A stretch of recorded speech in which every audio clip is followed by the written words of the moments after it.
Apa yang terjadi jika kabel fasa bersentuhan dengan kabel netral? Jika tidak ada kerusakan, mengapa? Bila kabel fasa, kabel beraliran listrik, bersentuhan dengan kabel netral, hal itu dapat menimbulkan korsleting atau kondisi kesalahan, tergantung pada konteksnya.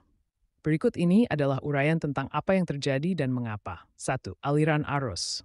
Kondisi normal. Dalam sistem kelistrikan standar, kabel fasa mengalirkan arus ke beban, seperti lampu atau peralatan, sementara kabel netral mengalirkan arus kembali ke sumber, melengkapi rangkaian.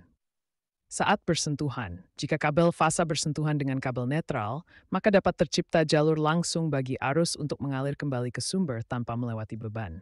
Hal ini dapat menyebabkan arus berlebih mengalir melalui kabel. 2.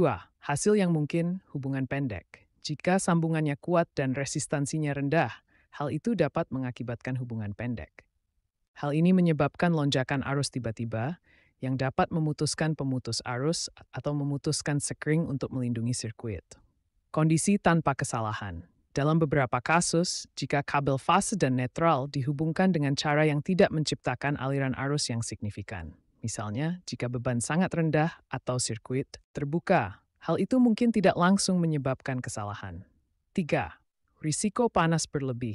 Jika kabel tidak dilindungi, misalnya dengan pemutus arus atau sekring, arus yang berlebihan dapat menyebabkan kabel menjadi terlalu panas, sehingga berpotensi menimbulkan bahaya kebakaran. 4. Mengapa hal ini tidak selalu dianggap sebagai kesalahan? Dalam skenario tertentu, seperti dalam beberapa sistem atau konfigurasi pentanahan di mana netral diikat ke tanah, kontak singkat mungkin tidak langsung menyebabkan kondisi kesalahan.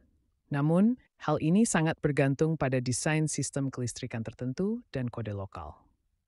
Kesimpulan, secara umum, kontak antara kabel fasa dan kabel netral dianggap sebagai kondisi kesalahan karena dapat menyebabkan situasi berbahaya, termasuk korsleting dan panas berlebih.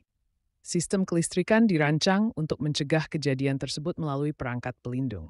Selalu pasti praktik di pemasangan kabel dan perangkat terapkan untuk mengatur dan berjaya.